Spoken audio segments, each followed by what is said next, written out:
there's going to be debate over like what the right balance of trade-offs are. Like I think there are some people who are really extremely on the side of like, you know, full decentralization.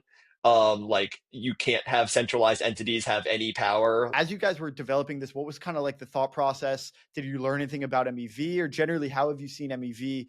How do you guys think about flipping the script on the narrative of L2s being extractive? And welcome back to the Rollup, your home for technical talks and open conversations that shape the modular future. Nothing on today's show is to be construed as financial advice. You can see our full disclosures list at therollup.co/ventures. What's going on, guys? Welcome back to the Rollup. It's TimeBoost Day. We have our friend Harry here. Harry, it's been a while. Last time we were on a spicy panel. It's good to have you in the virtual environment, even though we're about 2 miles away from each other. Oh man, no, great to see you again. Great to be here. Thanks for having me. Yeah, Yeah, man. I man. mean, you guys have been working on TimeBoost for a while. How does it feel to be out in the wild?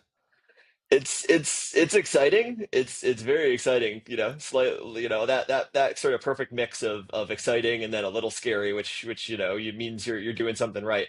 But it's been, over I think over a year now of working at this from the research stage, the implementation stage, working with the Arbitrum DAO stage, like so many major pieces that go into shipping something like this, and having it all come together is pretty exciting.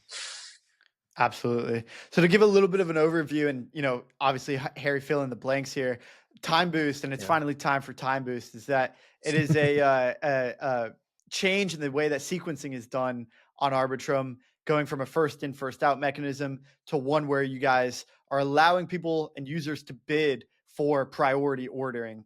The transactions are kept private, but and users are able to bid ETH, maybe among other tokens, for priority ordering, and then the Arbitrum DAO ends up recouping those priority fees or those bids.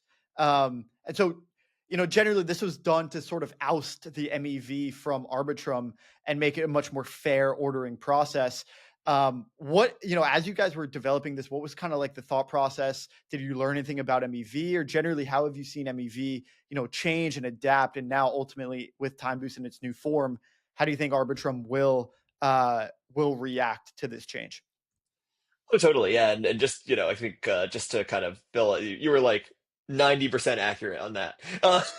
So just the 10%. It's interesting. It's kind of you can't really get more fair than first come, first serve. And you can't really get more MEV minimization than first come, first serve. Because first come, first serve, you eliminate sandwiching, you eliminate like any of the like normal builder activities of seeing the mempool and kind of doing stuff with it. You have no visible mempool.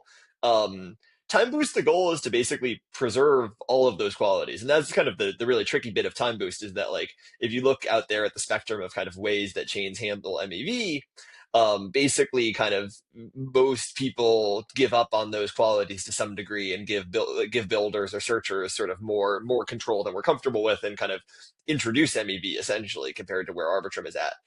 But those are all there's a lot of different types of MEV, and so kind of the what you have no matter what, you have back running. So like, hey, like somebody does a swap, throws the price of a pool way off. You need somebody to come in, arbitrage it, bring the price back, earn some money out of it. Like that's going to happen. That's good. You don't want to eliminate it. But it's an opportunity, and everybody's going to want that opportunity because it's essentially free money. And you have this question of like, where is that going? And that's where Time Boost kind of adds this new type of fairness, which is that right now it's all about latency racing, and everybody hates latency racing. Kind of like who can get their transaction to the sequencer fastest is just like a bad way to distribute. There's all sorts of like antisocial behavior that comes from it, like trying to just like spam a million transactions, trying to basically just kind of like do weird stuff at the hardware level, versus Time Boost kind of switches that over. And the goal is to switch that over to instead just paying for that opportunity and kind of doing something. And again, that element kind of similar to other MEV capture systems where there's this opportunity to earn money, and that opportunity to earn money gets sold. And so that's kind of the big thing there. I think kind of like in terms of understanding, and I'm going to probably lose parts of your question, so you'll have to remind me what parts I miss. It's definitely been kind of interesting in that like, it's very hard with MEV to sort of like get full knowledge of all of the actors. Just because obviously there's a kind of like a lot of secrecy and secret sauce, private order flow, like all sorts of kind of like, I mean, the metaphor of like the dark forest is a great one of kind of the MEV ecosystem. And so, I think we can understand really well like the types of MEV, the types of value extracted. Some of the actors are relatively public and kind of engaged. Others, maybe you can connect with them on some weird Discord server, but they're probably not going to want to talk to you much.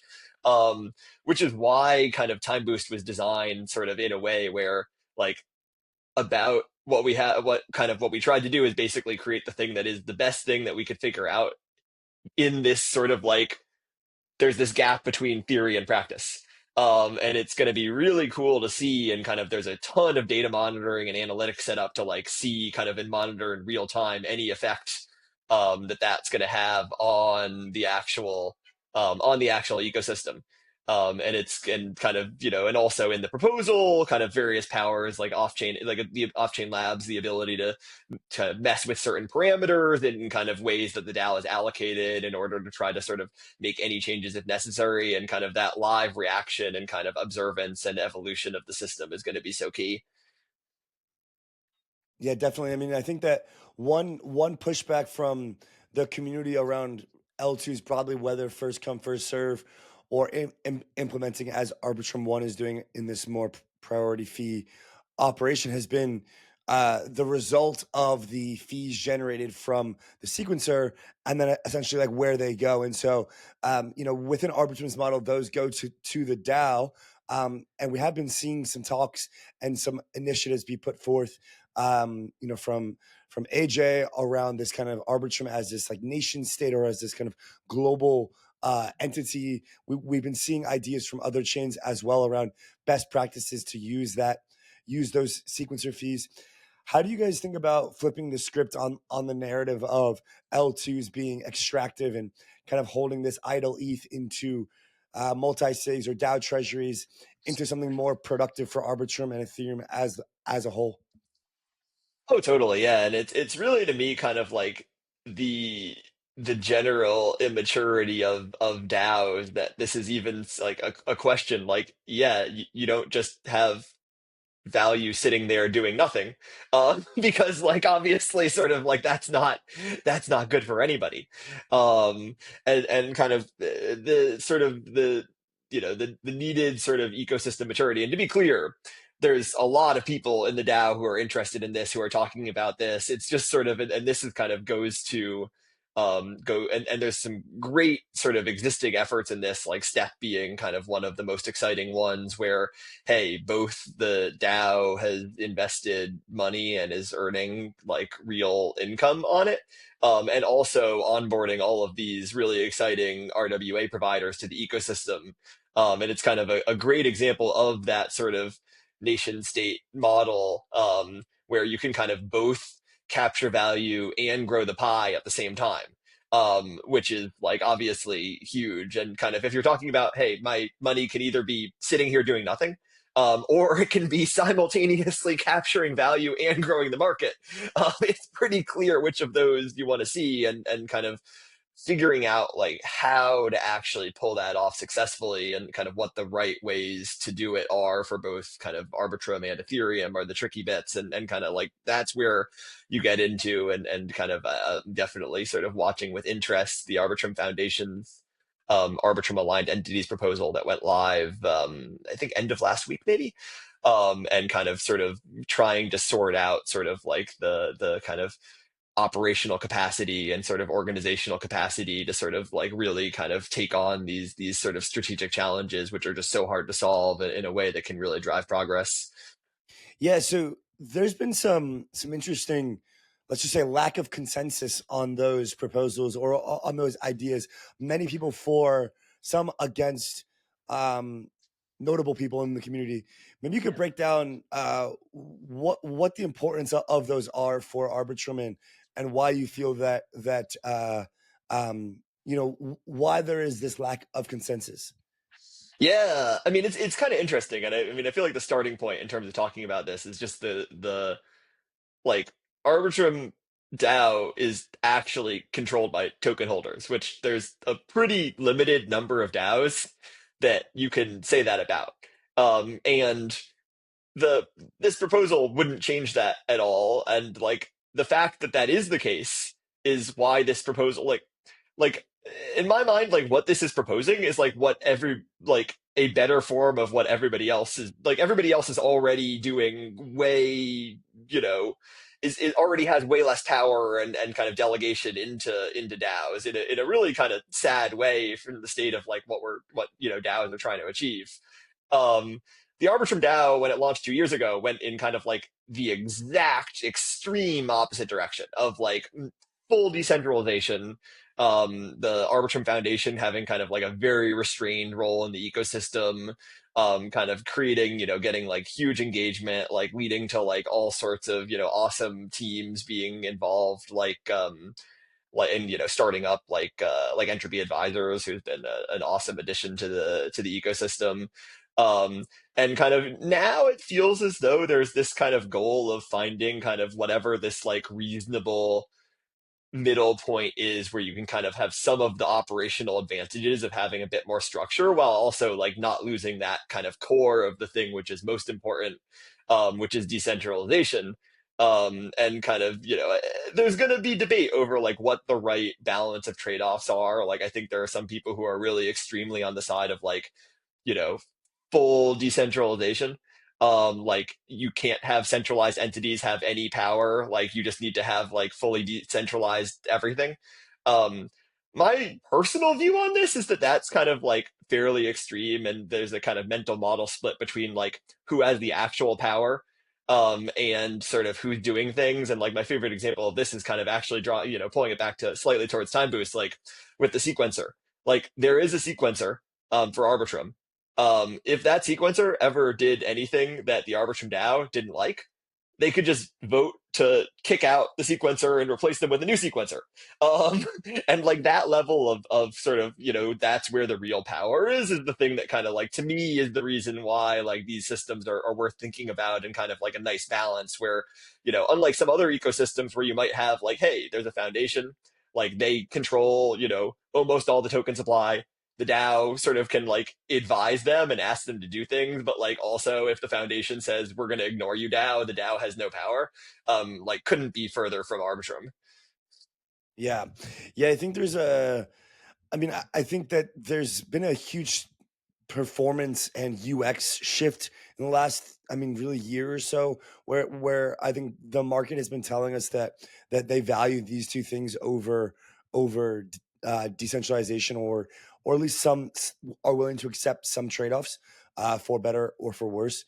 But there's definitely been some of those criticisms towards TimeBoost that I think are worth kind of debunking, namely that it introduces more MEV, which I think the answer is actually that it's as we spoke about in the beginning, it actually kind of repositions where and how that MEV is generated, and that also that it can be potentially more unfair to the users in that same vein.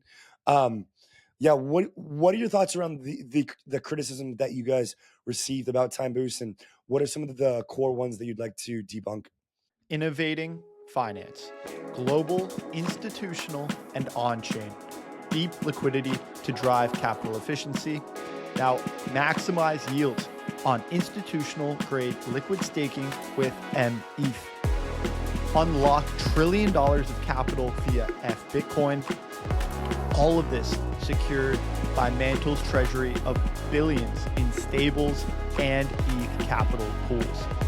This entire ecosystem is coordinated by a vast network of seasoned VCs that are aiming to create the next generation of banking and financial technology.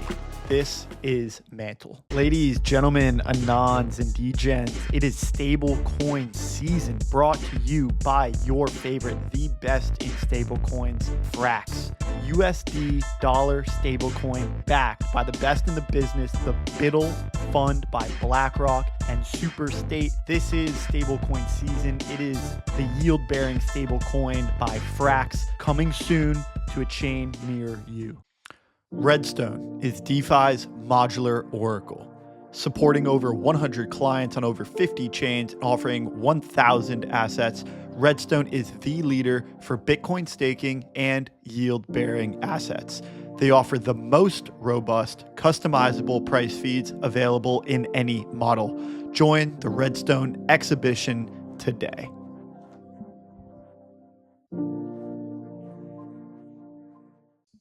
Yeah, absolutely. And it's kind of interesting. And like there's I would say there's two different categories of criticism. There's like the criticism in my mind that just sort of like doesn't really fully understand the time boost model.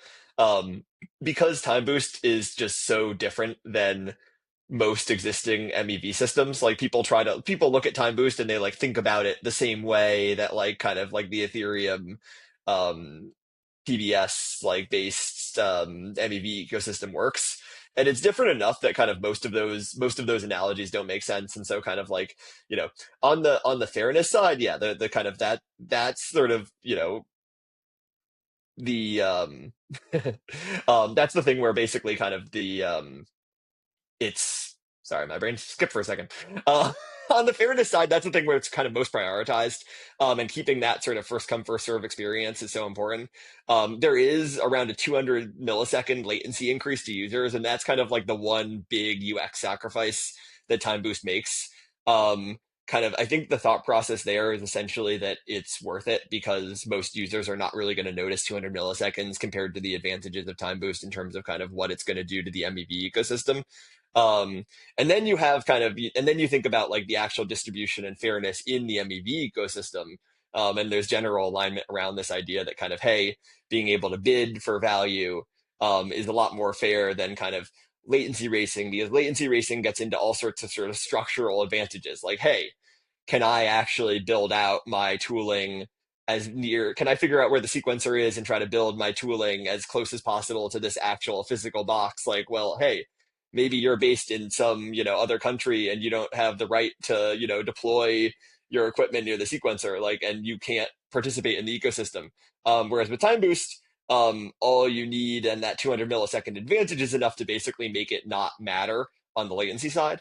And kind of do that. So that's one side of things. The other side of things is kind of the criticism around sort of like, well, what effect will Time Boost have on the ecosystem? Like, what effect will it have on DeFi? What effect will it have? And like, there kind of you're in the interesting position of like, there's a lot of good theories. I think there's like a fair amount of confidence on our side that like, hey, this is going to be reasonable. This shouldn't have any significant, any major negative effects. Our research team is engaged, deeply with a lot of, with a lot of people about this. There's definitely concerns. I don't think those concerns are totally unreasonable. It's also why there's been a lot of work that's gone into basically monitoring. There are a lot of kind of controls and protections if there were anything that were to cause like significant issues, and kind of there's a goal of a very balanced approach, because when you're doing something that's totally novel and you're messing with an area as confusing and complicated as MEV, it's always really hard to know what's actually going to happen, sort of in other than that sort of like the theoretical models are great and we believe in them, and kind of like applying that sort of heavily researched and kind of formal study is so important, but also it's also always important to see how the situation of evolves in practice. Yeah. Okay, so getting into some of the details here about exactly how this is going to work, based on that core idea which you've just laid out for us. We have quite a bit of controls here by governance, things like the minimum reserve price, Yep. as well as kind of who is able to be like the autonomous auctioneer. Yep. So how is that being solved right now, and what is the process that governance is undertaking to make these choices? Yeah, absolutely. I mean, this was kind of um, Option Labs. We worked closely with the Arbitrum Foundation around kind of crafting the proposal for Time Boost, and kind of we worked on and kind of had an initial slate of sort of like, here's sort of our proposal for kind of a reasonable set of, if you want to think about kind of progressive decentralization, sort of like eventually maybe you want to have kind of like none of these things can be adjusted. But also a lot of them are fairly safe to adjust and don't create much risk to adjust, and being able to adjust them relatively quickly if the need arises. Because the thing about the governance process is it's slow. It's very bad at responding quickly to anything. So if you were locked into, well, something happened, we need to pivot. Okay, just wait, a month.